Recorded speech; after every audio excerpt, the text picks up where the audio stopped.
Nah, jadi menurut Margono tahun 2004, hipotesis berasal dari kata hipo dan tesis ya, yang berarti suatu kemungkinan jawaban dari masalah yang diajukan.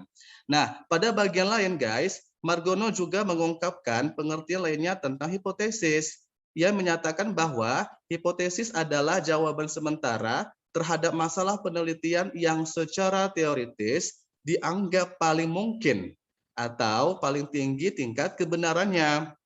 Nah, secara teknik, hipotesis itu merupakan pernyataan mengenai keadaan populasi yang akan diuji kebenarannya melalui data-data yang diperoleh dari sampel penelitian. Itu secara teknik. Nah, kalau secara statistik, hipotesis merupakan pernyataan dari keadaan parameter atau tolok ukur yang akan diuji melalui statistik sampel.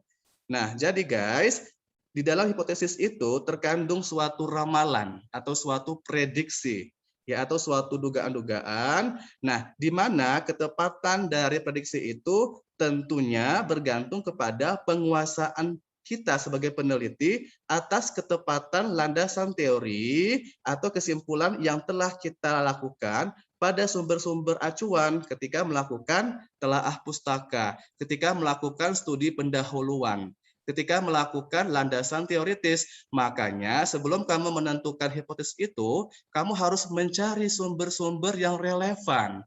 Bisa kamu ambil dari jurnal, dari artikel, dari skripsi, tesis, disertasi, atau sumber-sumber yang relevan yang tentunya bisa mensupport penelitian kamu. Ya, jadi kamu harus melakukan studi pendahuluan dulu, itu yang paling penting ya, studi exploratory. Nah, kemudian guys, ada juga pendapat dari Sinazir tahun 2005. Ia menyatakan bahwa hipotesis itu tidak lain dari jawaban sementara terhadap permasalahan penelitian yang kebenarannya harus diuji secara empiris. Jadi bisa kita uji validitasnya, reliabilitasnya, keabsahannya, dan sebagainya. Nah, menurut dia, hipotesis itu menyatakan hubungan atau korelasi apa yang kita cari atau yang ingin kita pelajari. Nah, di mana guys? Hipotesis itu adalah pernyataan yang diterima secara sementara, ya, secara temporari sebagai suatu kebenaran sebagaimana adanya. Ya, pada saat fenomena dikenal dan merupakan dasar kerja serta panduan dalam melakukan verifikasi. Nah, itulah sebabnya hipotesis adalah keterangan sementara dari hubungan fenomena-fenomena yang bersifat kompleks tadi. Nah, jadi perlu kamu ketahui bahwa hipotesis itu masih sementara, guys. Masih bersifat sementara. Nah, ini bisa saja diterima atau ditolak. Ya, tergantung bagaimana kamu melakukan penelitiannya. Kalau kamu memang sudah melakukan beberapa verifikasi data misalnya, kemudian kamu sudah mengetahui apa saja hambatan-hambatan ketika melakukan penelitian. Kemudian kamu sudah mengetahui bagaimana melakukan prosedur kerjanya. Nah, kalau semua sudah benar metodenya, otomatis hipotesisnya akan diterima. Ya, hipotesis is accepted. Tetapi kalau sudah salah dari awal menentukan metode penelitiannya, kemudian kamu sudah salah melakukan prosedurnya, atau ada beberapa bahan atau alat yang nggak tersedia di lapangan, berarti nanti bisa saja hipotesisnya ditolak. Jadi tergantung bagaimana cara kamu melakukan penelitiannya dengan baik dan benar. Oke, nah jadi itu adalah pengertian dari hipotesis. Nah, kemudian apa saja sih kegunaan atau manfaat dari melakukan hipotesis itu? Nah, dalam kegiatan penelitian guys, hipotesis itu merupakan sesuatu yang harus dilakukan. Nah, pentingnya hipotesis itu diungkapkan oleh seorang peneliti yang bernama Furkan tahun 2004, setidaknya ada dua alasan yang mengharuskan kita dalam menyusun sebuah hipotesis. Nah, yang pertama adalah hipotesis itu memiliki dasar kuat untuk menunjukkan bahwa peneliti telah memiliki cukup pengetahuan untuk melakukan penelitian di bidang itu. Nah, jadi kamu sudah memiliki pengetahuan yang cukup, ya, kamu sudah memiliki berbagai macam sumber yang bisa kamu kumpulkan untuk melegitimasi atau memverifikasi hipotesis tersebut. Oke. Nah, yang kedua adalah hipotesis itu memberikan arah pada pengumpulan dan penafsiran data. Nah, di mana hipotesis itu dapat menunjukkan kepada kita sebagai peneliti apa saja prosedur yang harus kita ikuti, apa saja tipe-tipe data yang harus kita kumpulkan. Jadi semuanya harus jelas, guys. Nah, dengan demikian kita dapat mencegah waktu serta beberapa aspek penting yang sia-sia. Jadi kalau ada sesuatu hal yang membuat kita terhambat, itu bisa kita minimalisir. Ya, kita bisa menghemat waktu kita, tenaga kita, biaya kita, agar nanti nggak terjadi yang namanya kesalahan dalam melakukan penelitian. Seperti itu ya. Nah, kita bisa meminimalisir waktu yang terbuang. Nah, perlu kita tekankan bahwa hal ini berlaku bagi semua jenis studi penelitian, tidak hanya yang bersifat eksperimen saja. Nah, beberapa waktu yang lalu Bapak juga sudah menyampaikan tentang jenis-jenis penelitian. Biasanya kalau di sekolah kita basicnya adalah IPA guys, science. Tetapi juga tidak menutup kemungkinan kamu juga bisa melakukan atau bisa mengeksplor beberapa tipe penelitian. Misalnya penelitian deskriptif, bisa kuantitatif, bisa kualitatif, kemudian penelitian apalagi historis, ex post facto, R&D atau research and development, atau juga bisa eksperimen, bisa kuasi eksperimen atau true eksperimen. Nah, tergantung dari passion kamu sebagai peneliti. Basic kamu apa? Kalau kamu suka penelitian sosial, nah kamu bisa merambah ke penelitian historis misalnya, atau ex post facto, atau studi kasus, grounded story. Ya, jadi sebetulnya banyak sekali tipe-tipe penelitian yang bisa kamu lakukan ya sesuai dengan minat dan bakat kamu. Oke. Nah, jadi guys, dalam penelitian, hipotesis itu merupakan hal yang sangat berguna. Nah, menurut si Furkanta di tahun 2004, ia mengungkapkan ada beberapa kegunaan dari hipotesis penelitian. Nah, yang pertama, hipotesis itu memberikan penjelasan sementara tentang gejala-gejala serta memudahkan kita dalam memperluas pengetahuan dalam suatu bidang. Nah, untuk dapat sampai pada pengetahuan yang dapat dipercaya mengenai masalah pendidikan misalnya, orang harus melangkah lebih jauh daripada sekedar mengumpulkan fakta-fakta yang berserakan untuk mencari apakah ada kesimpulan atau apakah ada hubungan di antara fakta-fakta tersebut. Nah, antara hubungan dan kesimpulan ini akan memberikan kita sebuah gambaran, ya, sebuah pola betapa pentingnya kita memahami suatu persoalan. Nah, pola semacam ini guys tidak mungkin menjadi jelas selama pengumpulan data itu dilakukan tanpa arah. Nah, makanya kita harus melakukan sesuatu itu ada arahnya, ada prosedurnya, jelas. Kita persiapkan semuanya. Jangan langsung tiba-tiba kamu mengajukan judul tanpa ada dasar, tanpa ada pijakan, kemudian kamu sampaikan kepada pembimbingnya, Pak, Bu, saya ingin mengajukan judul ini. Kemudian ditanya sama pembimbingnya, mana dasarnya? Kamu nggak bisa jawab. Nah, berarti nanti judulnya bisa ditolak atau bisa di-reject sama pembimbing tersebut. Nah, jadi udah pernah saya sampaikan berulang-ulang kali bahwa ketika ingin mengajukan sebuah penelitian atau mini riset, kamu harus melakukan studi pendahuluan dulu, kamu kumpulkan berbagai macam referensi, kamu buat rumusannya, tujuannya, sampai hipotesisnya. Artinya kamu sudah membuat draft, ya. Draft itu adalah konsep awal ketika melakukan proposal. Jadi sebelum kamu menyusun proposal, guys, bab 1, 2, 3 itu kamu harus membuat draft dulu, itu paling penting. Ya, kamu tunjukkan judulnya, kemudian kamu tunjukkan juga referensinya, jurnal-jurnalnya harus ada banyak ya. Jadi harus ada campuran dari jurnal berbahasa Indonesia dan bahasa Inggris, itu penting, yang relevan tentunya. Baru kamu buat draftnya, latar belakangnya apa, tujuannya apa, ya, kemudian pakai metode apa ini, apa saja sumber-sumber relevansinya dan sebagainya. Nanti kalau udah bagus, baru bisa di ACC sama pembimbingnya. Dan juga nanti Bapak sebagai Kadif juga akan memverifikasi apakah sudah sesuai dengan yang di review oleh pembimbingnya. Jadi harus ada arah penelitiannya, harus ada direction-nya, guys. Oke. Nah, kemudian hipotesis itu dapat memberikan suatu pernyataan hubungan yang berlangsung dapat diuji dalam penelitian. Nah, pertanyaan nggak dapat diuji langsung.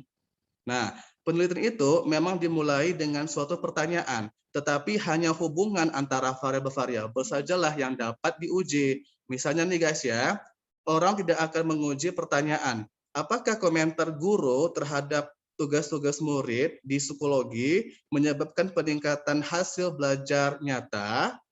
Nah, akan tetapi orang dapat menguji hipotesis itu yang tersirat dalam pertanyaan, komentar guru terhadap hasil tugas murid menyebabkan meningkatnya hasil belajar siswa secara signifikan, secara nyata di psikologi.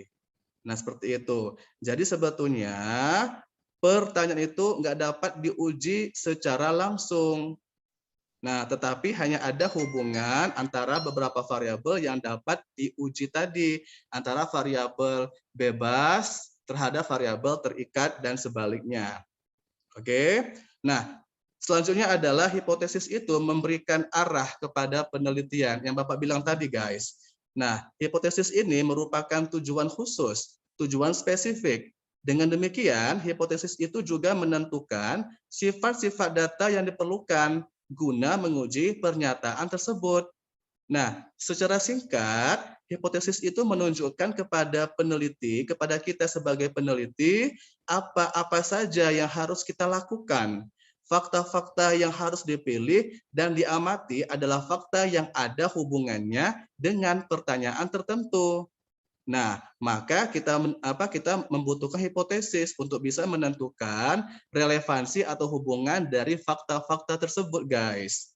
Nah, artinya hipotesis itu dapat memberikan dasar atau pijakan bagi kita untuk memilih sampel serta prosedur penelitian yang harus kita gunakan. Kita menggunakan sampel yang mana, pakai teknik sampling yang seperti apa, bagaimana prosedur penelitiannya, dan sebagainya. Nah, jadi guys, hipotesis itu juga dapat menunjukkan beberapa analisis statistik yang diperlukan. Nah, agar ruang lingkup atau skop tersebut tetap terbatas. Bisa kita batasi agar tidak melebar kemana-mana. Ya, agar bisa fokus ke permasalahan yang akan kita teliti. Nah, jadi sebetulnya hipotesis itu sangat banyak manfaatnya. Ya, bisa membatasi apa prosedurnya, bisa membatasi apa sampelnya, apa metode penelitiannya, sampai pada akhirnya kita menggunakan analisis statistik yang seperti apa. Apakah ANAVA 1 jalur, ANAVA 2 jalur, UJT, regresi linier, ya, ANOVA, ANCOVA, dan sebagainya. Nanti kamu di S1 juga bakal diajari sama dosen apa saja tipe-tipe dalam pengujian statistik. Kalau di SMA ini, kamu hanya melakukan statistik yang sederhana. Paling maksimal itu adalah UJT. Ya, UJT atau student test. Tetapi kalau untuk S1 itu jauh lebih kompleks. Nanti kamu bisa langsung berdiskusi dengan brother sama sister kamu yang sekarang kuliah kan. Nah, mereka itu pakai uji apa untuk mengolah datanya. Nah, kamu bisa sharing kepada mereka ya. Nah, selanjutnya, hipotesis itu memberikan kerangka untuk melaporkan kesimpulan dalam melakukan penyelidikan, guys. Nah, hipotesis itu akan sangat memudahkan kita sebagai peneliti apabila mengambil setiap hipotesis secara terpisah dan menyatakan kesimpulan yang relevan, yang sesuai dengan hipotesis tersebut. Artinya, peneliti itu dapat menyusun bagian laporan penelitian seputar jawaban-jawaban terhadap hipotesis awal, hipotesis semula, sehingga membuat penyajian itu lebih berarti dan mudah dibaca, mudah dipahami oleh pembaca. Nah, artinya ya setelah kamu menyusun laporan penelitian lengkap, kemudian kamu publish, kamu terbitkan ke jurnal, pasti akan dibaca sama semua orang, pasti akan dibaca oleh saya misalnya. Nah, ketika saya ingin membuat sebuah penelitian, saya tertarik untuk mereview jurnal ini. Saya bacakan, saya review. Oh, mudah dipahami ya. sangat mudah untuk kita ikuti. Otomatis kamu sebagai peneliti yang memiliki jurnal, memiliki kepuasan tersendiri. Kamu sudah bisa memberikan manfaat kepada orang lain ya melalui tulisan kamu, melalui artikel kamu, melalui jurnal-jurnal kamu. Nah, sebetulnya guys, alasan kita membuat jurnal itu adalah agar bisa mentransfer ilmu kita, mentransfer semua tulisan kita ke khalayak umum, ke orang lain agar bisa dibaca kan. Nah, tetapi apabila kamu membuat sebuah penelitian, kemudian orang nggak mengerti, nggak paham apa yang kamu tulis, berarti kamu di situ sudah gagal dalam mentransfer atau mengirimkan informasi yang kamu miliki ke orang lain. Nah, tentunya sebelum kamu publish, sebelum kamu submit artikel ke jurnal, sebelum direview atau diulas oleh editor dan reviewer, tentunya kamu harus memiliki konsep awal dalam membuat sebuah tulisan agar bisa dibaca oleh orang lain. Mereka paham apa tujuan yang kamu buat, apa rumusannya, kamu jelas memberikan apa saja metode penelitiannya dari lokasi, waktu, sampel, populasi, instrumen, analisis data, kesimpulan, pembahasan, dan sebagainya. Itu sudah jelas. Ya bisa dibaca atau dipahami oleh orang lain. Nah, jadi kegunaannya adalah menentukan arah penelitian, mengidentifikasi variabel yang digunakan, pakai variabel apa? Apakah variabel bebas, terikat, moderator, variabel rancu, atau yang lain. Kemudian bisa menentukan desainnya apa, apakah menggunakan desain analisis deskriptif, eksperimental murni, atau eksperimen semu, dan sebagainya. Ya, tergantung dari jenis penelitiannya, serta petunjuk jenis analisis statistik yang digunakan, apakah one way atau two way, satu arah atau dua arah. Sebelum Bapak lanjut, apakah ada pertanyaan tentang pengertian dan kegunaannya? Tidak, Sir, sudah paham. Paham, Sir. Oke, bagus. Sekarang kita masuk ke ciri-ciri atau karakteristik dari hipotesis ya. Nah, yang pertama, setelah hipotesis dirumuskan, maka sebelum pengujian yang sebenarnya dilakukan, hipotesis itu harus dinilai. Hipotesis harus diuji terlebih dahulu. Nah, untuk menilai kelayakan dari sebuah hipotesis, maka ada beberapa kriteria atau ciri-ciri khusus dalam menentukan hipotesis yang baik sebagai acuan penilaian. Nah, kriteria atau ciri-ciri hipotesis yang baik itu menurut si Furkan tahun 2004 yaitu hipotesis harus memiliki daya penjelas. Hipotesis harus menyatakan hubungan yang diharapkan ada di antara beberapa variabel, antara variabel yang satu dengan variabel yang lain.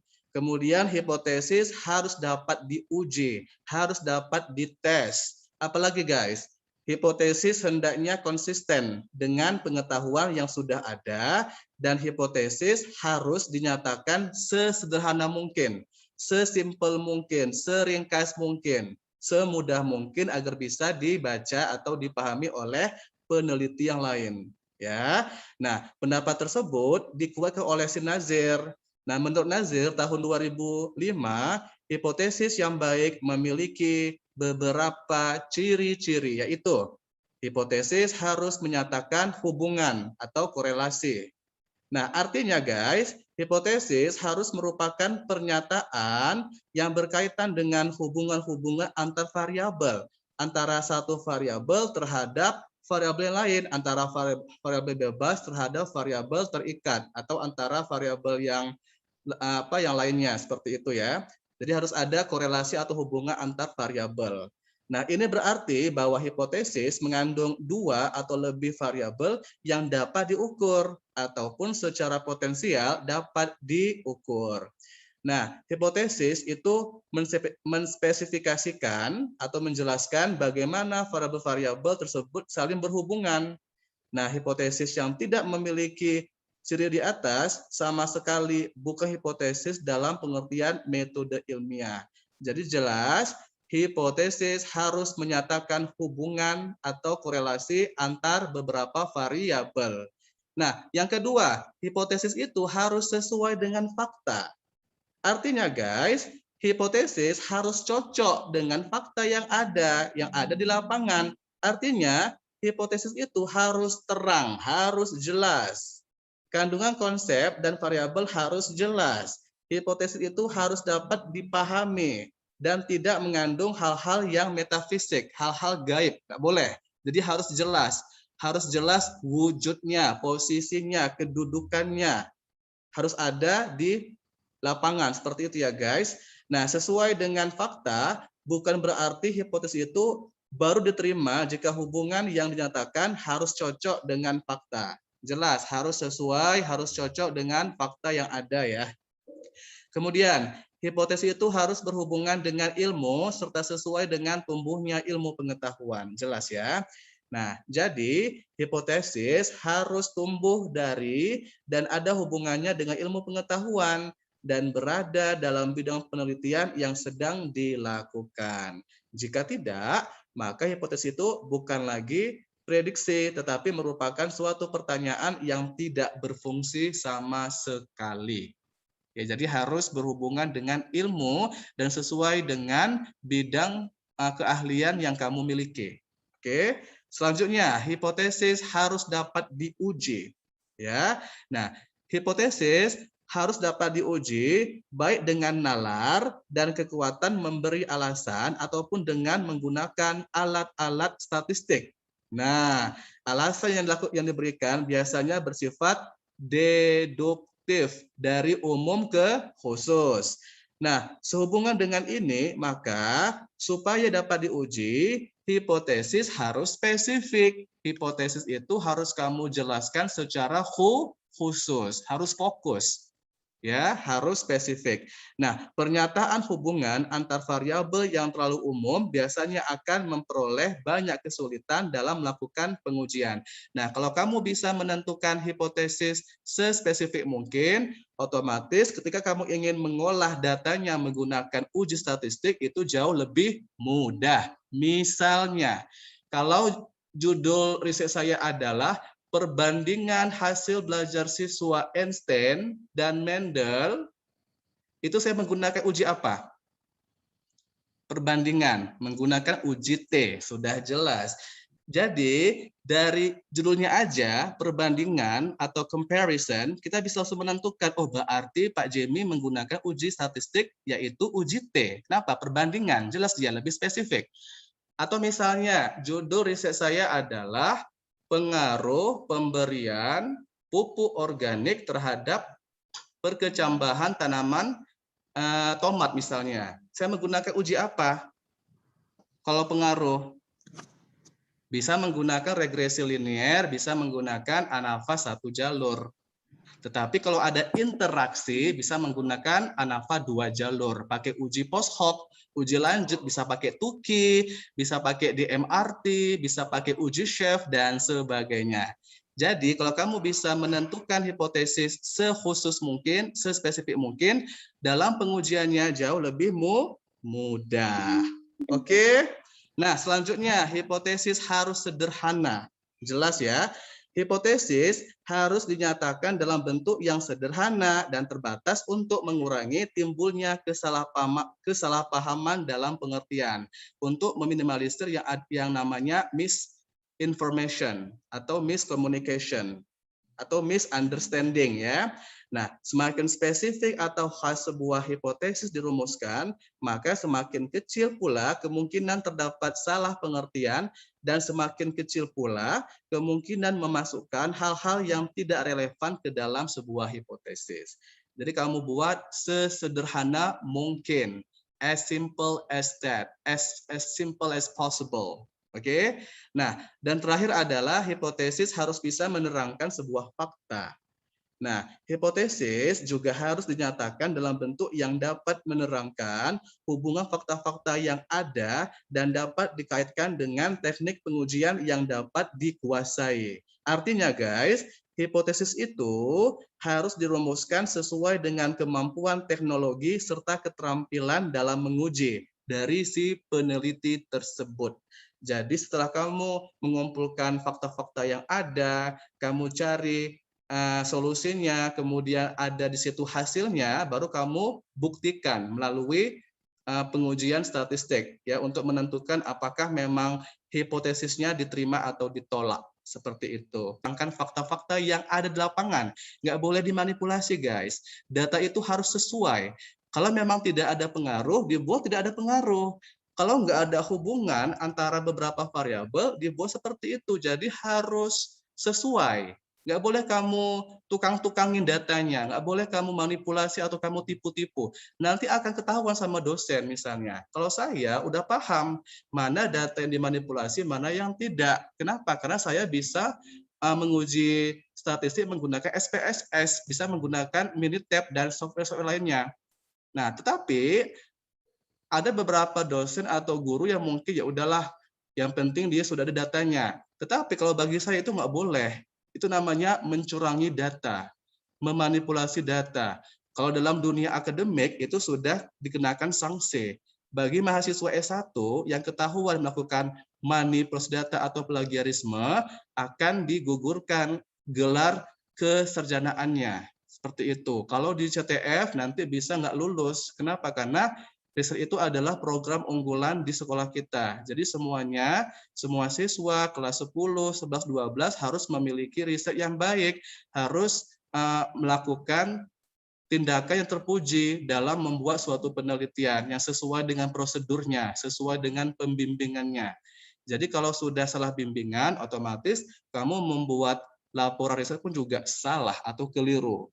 Oke, jadi ingat, harus sesuai dengan fakta yang ada. Ini untuk kelas 11 ya, yang bergabung di Zoom ini. Bagi kelas 11 yang sekarang sedang sempro, ya kamu juga harus bisa mengetahui bagaimana cara melakukan prosedur yang benar.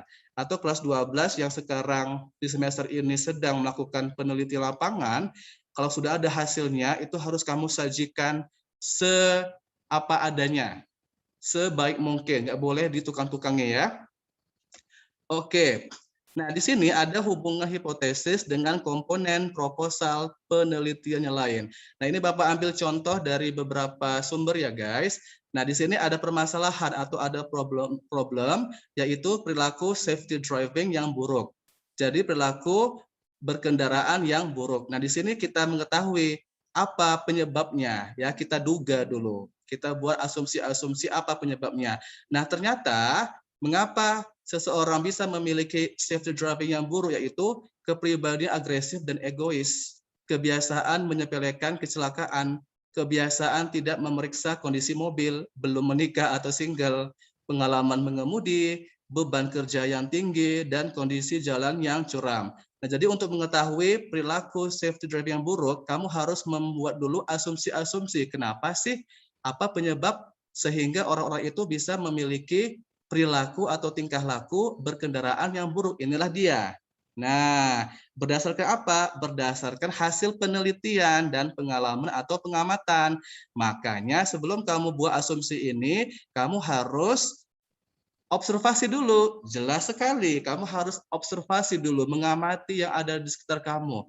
Kenapa itu orang-orang kalau berkendara itu sangat jelek sekali ya. Kalau ada lampu merah langsung diterobos, ya kan? Sangat agresif, sangat egois, tidak menghargai pengendara yang lain. Kemudian mengemudi ugal-ugalan dan sebagainya. Kamu amati berdasarkan pengamatan atau pengalaman. Nah, kalau pengalaman ini ya kamu sendiri sebagai orang bisa gini, kamu bisa bawa mobil atau bawa sepeda motor. Nah, kamu sendiri yang menilai kamu, bagaimana aku berkendara. Baru kamu uraikan dalam bentuk ini beberapa asumsi penyebab seperti itu. Atau juga bisa kamu tanya ke orang lain, kamu interview lah orang-orang yang bisa berkendara. Kalau menurut kakak atau menurut abang bagaimana ya perilaku safety driving yang buruk oleh pengendara ya, kamu catat, nah baru kamu uraikan dalam bentuk seperti ini. Nah, ini baru kamu cari landasan teorinya dan kerangka teorinya. Nah, apakah sesuai dengan yang kamu asumsikan tadi? Nah, setelah itu baru kamu buat pertanyaannya atau membuat rumusan masalahnya. Apakah ada hubungan antara safety driving dengan kepribadian supir, status pernikahan, dan beban kerja? Nah, setelah kamu buat rumusannya, baru kamu buat kerangka konseptualnya. Nah, Setelah dibuat kerangka konseptualnya dalam bentuk flowchart atau diagram alir, baru kamu buat definisi operasionalnya terhadap variabel penelitiannya. Nah, di sini variabelnya adalah kepribadian supir, status pernikahan, beban kerja. Ini adalah variabel terikat. Kalau bebasnya adalah safety driving. Jadi apakah ada hubungan antara variabel safety driving terhadap kepribadian supir, status pernikahan, atau beban kerja? Nah, setelah kamu buat definisi operasionalnya, ya, baru kamu uji hipotesisnya dari ketiga hipotesis ini, hubungannya atau korelasi. Nah, ini namanya adalah penelitian korelasional. Kalau ada kata-kata hubungan, udah jelas ini adalah korelasional. Nah, setelah kamu menguji hipotesis ini, baru kamu tentukan alfa dan beta serta ukuran sampelnya seperti itu. Nah, lebih gampang kan? Kalau dibuat seperti ini, jelas dia. Kamu pun sebagai pembaca langsung enak. Oh, paham ya, di sini jelas dugaannya apa, kemudian di sini pakai landasan teori yang mana. Ini kamu lihat dari sumber-sumber relevan, dari jurnal, artikel, dan sebagainya. Ya kan? Baru kamu buat di situ rumusannya, kerangka konseptualnya, definisi operasionalnya, hipotesisnya. Ini lebih gampang ya guys, lebih gampang dibuat dalam bentuk seperti ini. Dalam bentuk flow chart. Nah, jadi terakhir adalah kita membahas tentang jenis-jenis hipotesis, guys. Nah, kamu harus tahu ini sebetulnya materi anak S1 ini. Tapi SMA harus lebih unggul lagi ya. Kamu harus lebih paham lagi tentang hipotesis penelitian. Nah, jadi di sini ada beberapa macam atau jenis dari hipotesis, guys. Yang pertama adalah hipotesis. Uji hipotesis dua sisi atau two tail, dua ekor. Ya, kita bahas ini.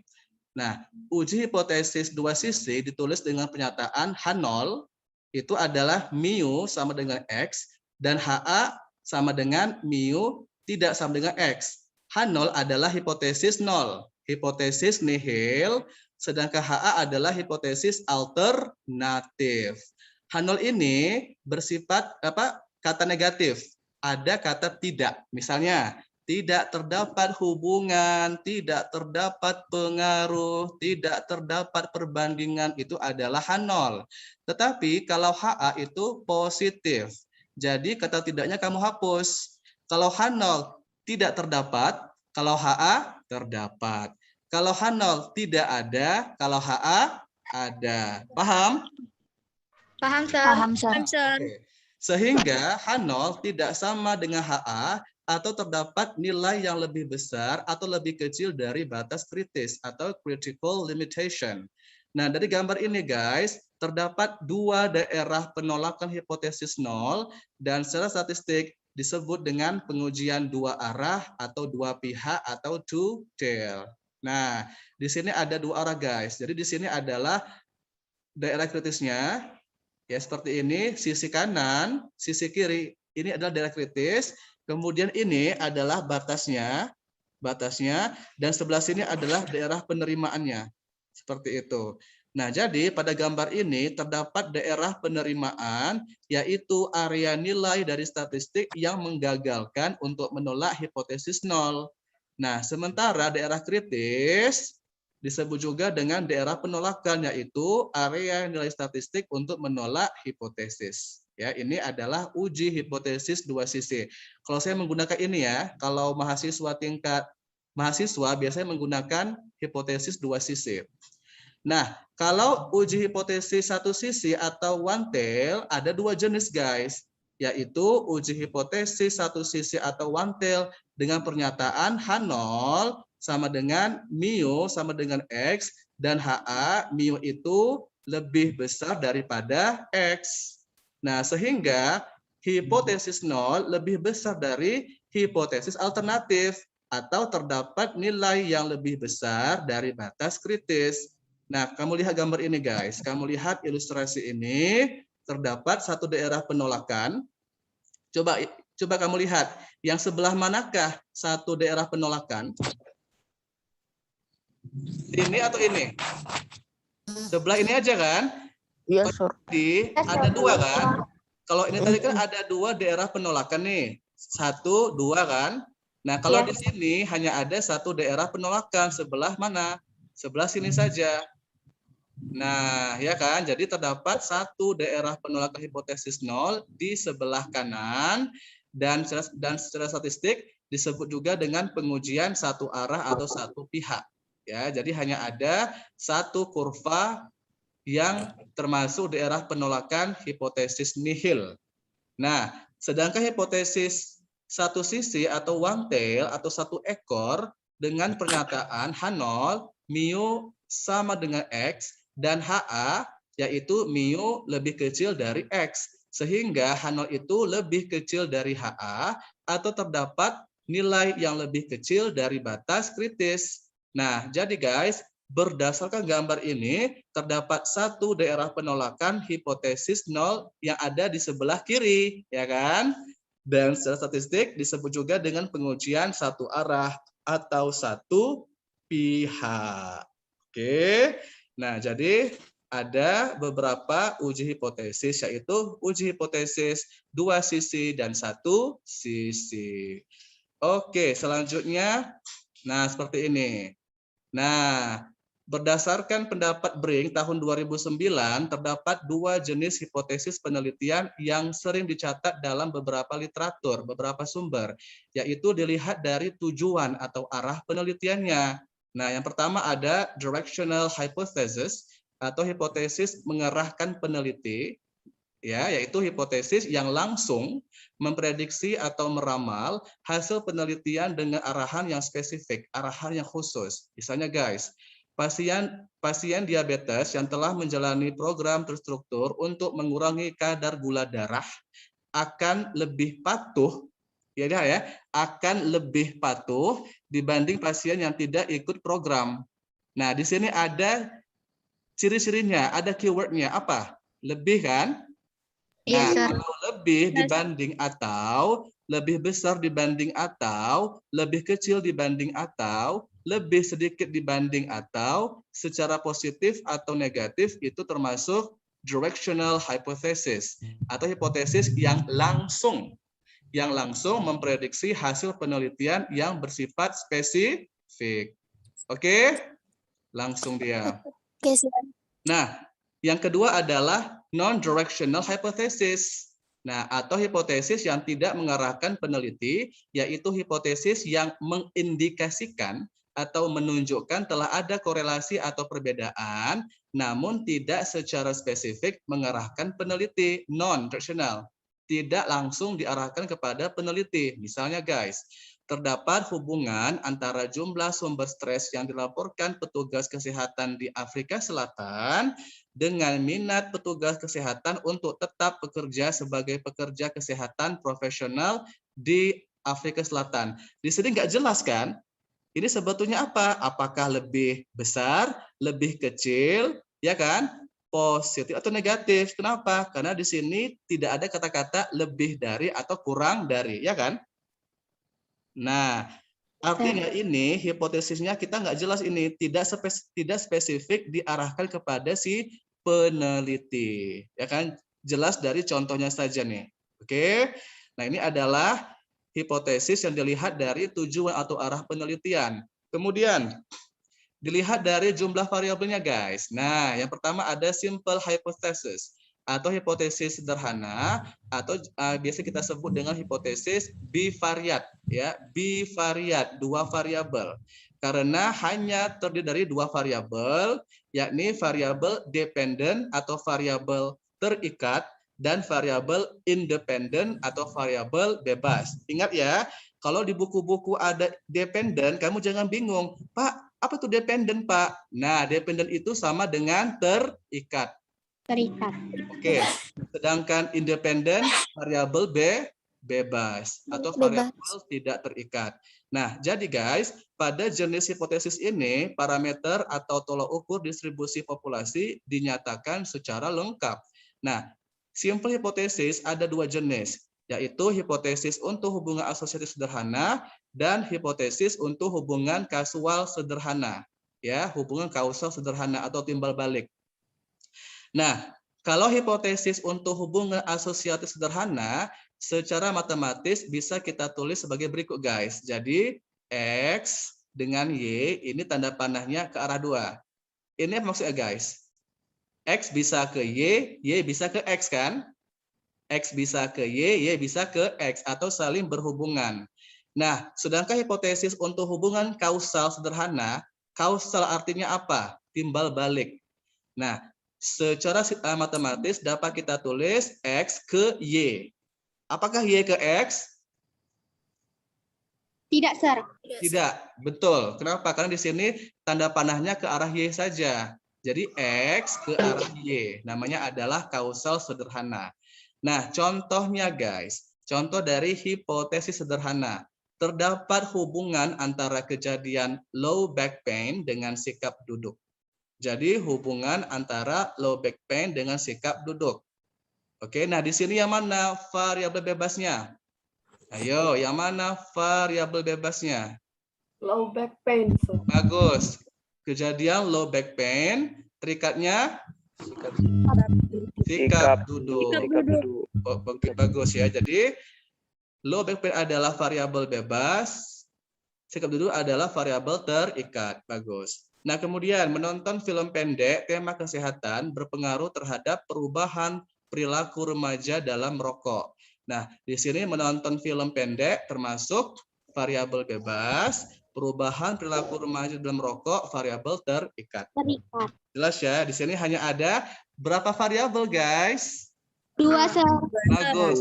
Atau disebut dengan bivariat. Bi artinya 2, varia artinya variabel. Hanya mengandung 2 variabel saja, yaitu 1 variabel bebas dan 1 variabel terikat. Dan pada umumnya siswa CTF paling banyak menggunakan simple hipotesis atau hipotesis sederhana. Oke.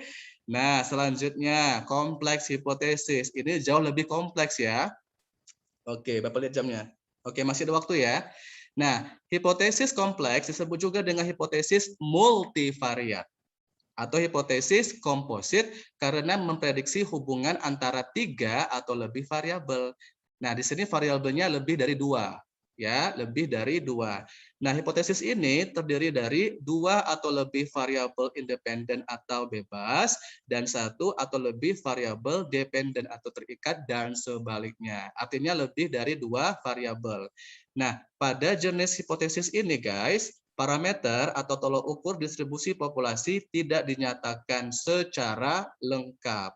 Nah, kemudian guys, secara matematis, hipotesis kausal kompleks antara 2 variabel bebas X1 ini ya, ini adalah X1 ini adalah variabel bebas dan X2 adalah 1 variabel Y. Ya, jadi apa di sini ada 2 variabel bebas yaitu X1 sama X2 dan ada 1 variabel terikat yaitu Y. Paham ya? Jadi 2 variabel bebas dan 1 variabel terikat. Nah, contoh hipotesis kompleks. Pengurangan berat badan cenderung lebih terjadi pada orang dewasa yang menjalankan diet mengurangi kalori dan olahraga setiap dibandingkan orang dewasa yang tidak menjalankan diet kalori dan olahraga tiap hari. Kalau ada kata dan, berarti lebih dari 1 kan? Iya, Sir. Ya. Iya, Sir. Yang 1 diet mengurangi kalori, berarti 1 variabel bebas. Olahraga 1 variabel, berarti di sini ada 2 variabel bebas kan? Nah, namanya adalah hipotesis kompleks. Kalau ada kata dan, itu udah pasti 2 variabel guys. Kemudian, orang-orang yang tidak merokok dan tidak memiliki riwayat hipertensi cenderung tidak mengalami penyakit jantung koroner dibandingkan dengan orang-orang yang merokok dan memiliki riwayat hipertensi. Di sini ada 2 variabel bebas, yaitu orang-orang yang tidak merokok dan tidak memiliki riwayat hipertensi atau tekanan darah tinggi. Oke? Nah, namun demikian sebaiknya hipotesis itu dipecah-pecah menjadi hipotesis sederhana. Kenapa? Karena akan sulit diukur apabila nggak dipecah-pecah. Jadi nanti kalau kamu pengen membuat lebih dari 2 hipotesis atau kompleks, tentunya harus kamu pecah-pecah dulu.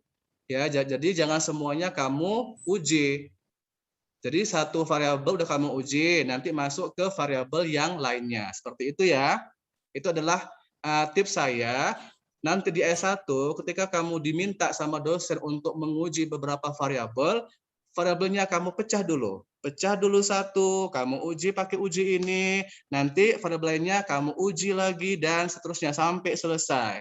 Lebih gampang dia. Kalau semua kamu uji tanpa dipecah-pecah, nanti kamu yang kesulitan dan nanti datanya tidak robust, datanya tidak matang seperti itu. Ini tips saya untuk kamu bagi nanti mahasiswa atau kamu calon mahasiswa yang kuliah di universitas. Untuk membuat skripsi, tipsnya adalah pecah-pecah dulu variabelnya apabila variabelnya banyak. Tetapi biasanya guys, kalau kamu kuliah di Jawa, itu variabelnya harus kompleks. Nggak boleh cuma 2 variabel, harus banyak. Nanti harus ada variabel rancunya, harus ada variabel moderatornya, seperti itu ya. Dan nanti pakai uji path analysis atau analisis jalur itu jauh lebih sulit. Seperti itu ya, tapi nggak apa-apa. Ini belajar ya untuk kamu. Oke, selanjutnya adalah dilihat dari terbentuknya hipotesis. Ada beberapa ya, yaitu null hipotesis atau hipotesis nol atau hipotesis nihil. Disebut juga dengan statistik, digunakan untuk melakukan uji statistik dan untuk melakukan interpretasi dari hasil secara statistik. Nah, hipotesis ini guys dinyatakan dengan tidak ada perbedaan antara dua kelompok atau tidak ada hubungan antar variabel. Kalau ada kata tidak ada atau tidak terdapat, itu udah pasti hipotesis nol ya. Misalnya, jika dinyatakan tidak ada hubungan antara pengetahuan diare dengan kejadian diare, maka hipotesis nol itu diterima. H0-nya diterima, HA-nya ditolak. Ingat, kalau tidak ada hubungan antara satu variabel dengan variabel yang lain, maka H0 diterima, HA ditolak. Tetapi kalau ada hubungan antara satu variabel dengan variabel lain, maka H0 ditolak, HA diterima. Paham ya? Seperti itu, gampang sekali. Kalau ada hubungan, H0 diterima. Iya betul ya, kalau tidak ada hubungan, H0 diterima, tetapi kalau ada hubungan, H0 ditolak ya. Nah, kemudian research hypothesis atau hipotesis penelitian yang menyatakan bahwa perbedaan atau hubungan antara dua atau lebih variabel telah terjadi. Maka seluruh hipotesis yang dinyatakan di atas merupakan hipotesis penelitian atau disebut juga dengan hipotesis alternatif ya. Oke, sedikit lagi ya guys. Dilihat dari hubungan antar variabelnya. Di sini ada beberapa macam, hipotesis deskriptif, hipotesis komparatif, hipotesis hubungan atau asosiatif. Jelas ya, deskriptif berarti dia mendeskripsikan atau menggambarkan suatu variabel.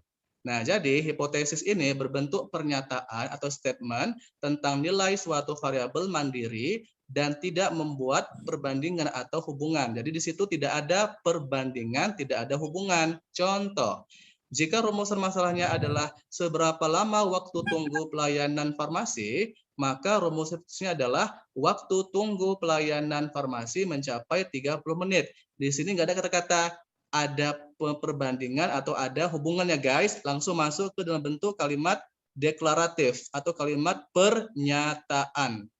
Atau jika rumusan masalahnya adalah berapa tekanan darah pasien, maka rumusan hipotesisnya adalah tekanan darah pasien mencapai 140 mm air raksa. Seperti itu. Oke, jadi langsung dibuat dalam bentuk kalimat pernyataan. Yang kedua adalah komparatif, compare. Apa arti compare? Membandingkan, membedakan. Nah, hipotesis yang menyatakan dugaan nilai satu variabel atau lebih pada sampel yang berbeda. Contoh, jika rumusan masalahnya apakah terdapat perbedaan atau perbandingan tekanan darah pekerja divisi A dengan divisi B, maka rumusannya adalah tidak terdapat perbedaan tekanan darah pekerja divisi A dan divisi B. Atau kamu buat dalam bentuk hipotesis statistik, mu1 sama dengan mu2, dan HA mu1 tidak sama dengan mu2. Paham ya? Membandingkan antara satu variabel terhadap variabel yang lain. Yang ketiga, hipotesis asosiatif atau hubungan. Hipotesis ini berisikan pernyataan yang menunjukkan dugaan hubungan antar dua variabel atau lebih. Contohnya, apakah ada hubungan atau korelasi antara usia dengan tekanan darah? Maka rumusannya adalah tidak ada hubungan antara usia dengan tekanan darah pasien, atau kamu buat dalam bentuk hipotesis statistik H0. Ini dibaca apa, guys? Rho ya. Rho sama dengan 0 dan HA rho tidak sama dengan 0. Oke. Nah, selanjutnya dilihat dari proses untuk memperolehnya ada hipotesis induktif dan hipotesis deduktif. Kalau induktif itu dirumuskan berdasarkan pengamatan untuk menghasilkan teori-teori baru, biasanya pada penelitian kualitatif ya. Ini biasanya penelitian yang tidak menggunakan hipotesis. Nah, pernah Bapak jelaskan, tidak semua riset itu ada hipotesisnya. Kalau kualitatif itu rata-rata tidak memiliki hipotesis penelitian. Makanya kamu buat secara induktif. Tetapi kalau bersifat kuantitatif itu baru kamu rumuskan dalam bentuk hipotesis-hipotesis. Misalnya penelitian eksperimen murni, eksperimen semu, subjek tunggal, kemudian apalagi tuh asosiatif, komparatif, korelasional itu menggunakan hipotesis penelitian yang dirumuskan berdasarkan teori ilmiah yang sudah ada. Oke. Nah, jadi itu adalah beberapa contoh dari hipotesis penelitian. Sebentar ya guys, Bapak cek dulu laptopnya. Iya, Sir. Oke. Oke. Sedikit lagi ya. Dilihat berdasarkan jenis parameternya. Di sini ada hipotesis tentang rata-rata atau mean, yaitu hipotesis tentang rata-rata populasi yang didasarkan atas informasi dari sampelnya, yang terdiri dari 1. Hipotesis 1 rata-rata, hipotesis beda 2 rata-rata, dan hipotesis beda 3 rata-rata. Kemudian hipotesis tentang proporsi, yaitu hipotesis tentang proporsi populasi yang didasarkan atas informasi dari sampelnya, yang terdiri dari hipotesis 1 proporsi, hipotesis beda 2 proporsi, dan beda 3 proporsi. Dan hipotesis tentang varians, yaitu hipotesis tentang varians populasi yang didasarkan atas informasi dari sampelnya, yaitu hipotesis 1 varians atau 1 jenis dan hipotesis kesamaan 2 varians atau 2 jenis. Oke. Nah, ini lebih lengkapnya nanti Bapak kirimkan soft copy-nya ke grup riset ya. Kamu baca sendiri perbedaan antara jenis-jenis hipotesis dalam tabel ini. Ini nanti masuk di ujian metopel ya, di semester ganjil ini. Oke. Dah, Bapak rasa itu saja ya pembahasan kita pada pagi hari ini tentang hipotesis penelitian. Jika ada pertanyaan silakan ditanyakan sebelum kita akhiri. Saya, Sir. Silakan Risnawati. Pertanyaan saya, Sir, apakah dalam penelitian kita diharuskan atau wajib menggunakan H0 dan HA? Terima kasih, Sir. Bapak sudah katakan sebelumnya, tergantung dari jenis penelitiannya, Risna. Kalau kamu penelitian tentang eksperimen, nah kamu adalah anak IPA misalnya, anak sains kan, nah kamu tertarik untuk membuat penelitian tentang eksperimen, misalnya eksperimen murni. Ya, tentunya kamu harus membuat hipotesis, harus ada HA-nya, harus ada H0-nya, sudah jelas. Tetapi kalau kamu ingin melakukan penelitian R&D misalnya atau research and development atau kualitatif, itu nggak perlu pakai hipotesis, jadi nggak ada HA, nggak ada H0.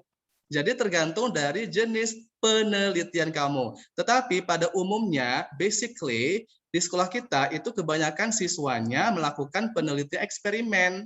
Bisa kuasi eksperimen, bisa true eksperimen, itu udah pasti ada hipotesis penelitiannya yang dibuat di bab 2, harus ada HA-nya, harus ada H0-nya. Ada pengaruh atau ada perbandingan, ada hubungan, dan sebagainya. Jelas ya, Risnawati? Tergantung dari jenis penelitiannya. Kalau eksperimen harus ada hipotesisnya, harus ada HA dan H0-nya. Oke? Oke, Sir. Paham Risnawati ya? Paham, Sir. Nah, demikianlah pembahasan materi tentang hipotesis penelitian. Apabila ada pertanyaan dari kalian semua, silakan ditanyakan di grup riset kita, atau nanti apabila videonya sudah diupload ke YouTube, silakan kamu tinggalkan komentar di kolom komentar ya guys. Nah, terima kasih atas perhatiannya. Wassalamualaikum warahmatullahi wabarakatuh. Waalaikumsalam warahmatullahi wabarakatuh. Sampai jumpa pada pertemuan berikutnya. See you next time. See you. See you. Bye.